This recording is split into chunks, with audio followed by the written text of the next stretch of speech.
Fala aí galera, aqui quem fala é o Informação SCP e hoje eu vou falar sobre o SCP-106, então se inscreva, ative o sininho e deixe o like. Classe de objeto. QT procedimentos especiais de contenção. Revisão 11.8 Nenhuma interação física com SCP-106 é permitida a qualquer momento. Toda interação física deve ser aprovada por um voto de 2/3 ou 5, Command. Qualquer interação desse tipo deve ser realizada nos locais de segurança máxima ARIN, após uma evacuação geral não essencial da equipe.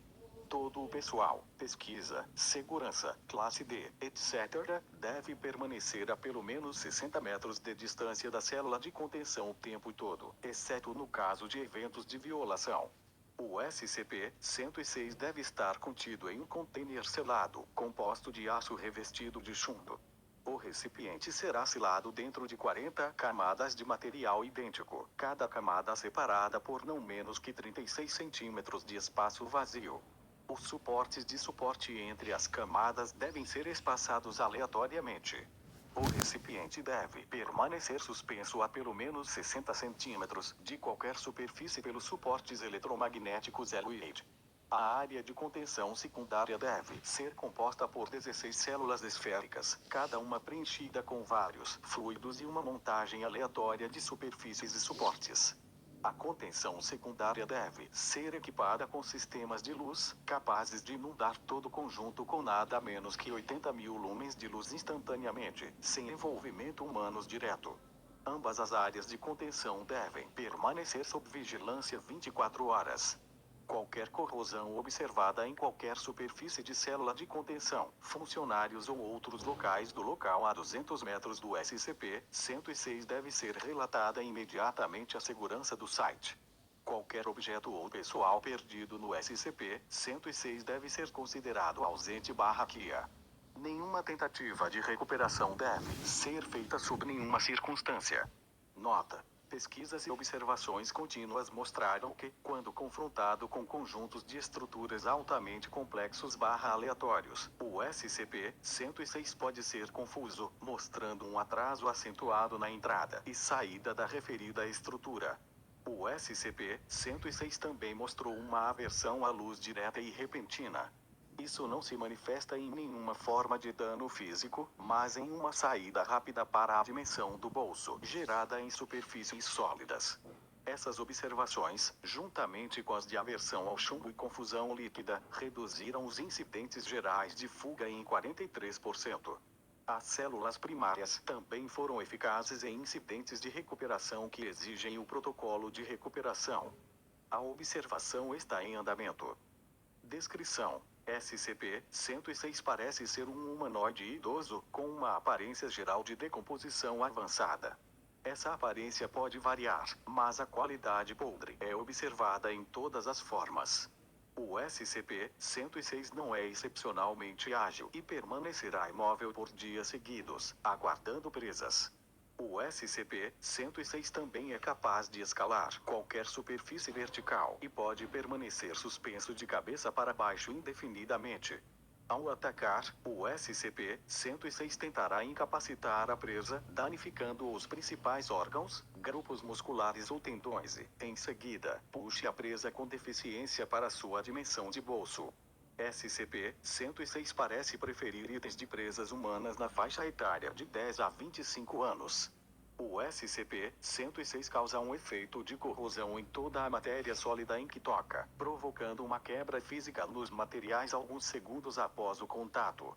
Isso é observado como ferrugem, apodrecimento e rachadura de materiais, e a criação de uma substância preta semelhante a muco, semelhante a um material que reveste SCP-106.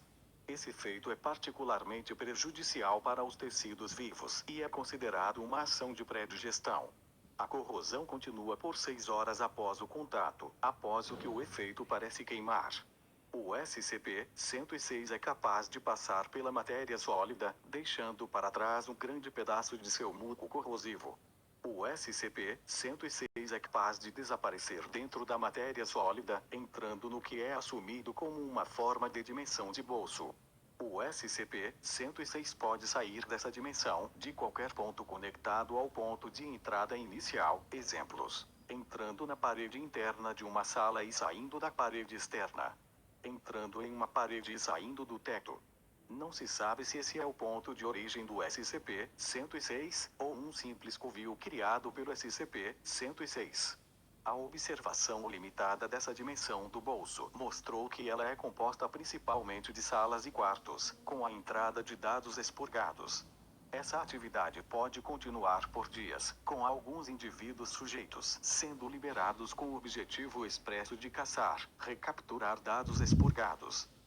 Notas de revisão do SCP. Devido à natureza extremamente difícil de conter do SCP-106, o SCP deve ser revisado a cada 3 meses ou durante um incidente pós-violação. Restrições físicas são impossíveis e danos físicos diretos parecem não ter efeito no SCP-106. O SCP atual, a partir de gira em torno da observação básica e resposta imediata. Procedimentos especiais de contenção especiais mais proativos foram recuperados devido aos eventos de violações. E notas sobre comportamento. O SCP-106 parece passar por longos períodos de dormência, nos quais permanecerá completamente imóvel por até 3 meses.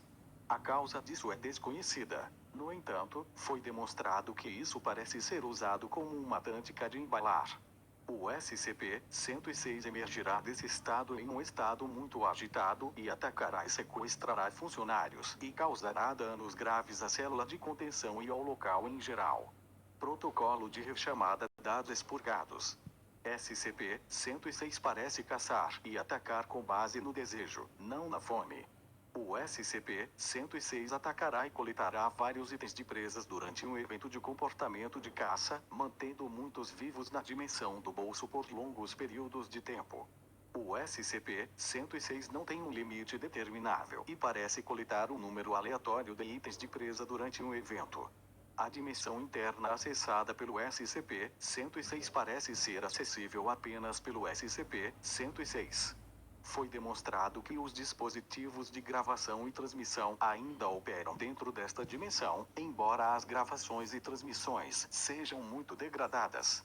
Parece que o SCP-106 brincará com a presa capturada e parece ter controle total do tempo, espaço e percepção dentro desta dimensão.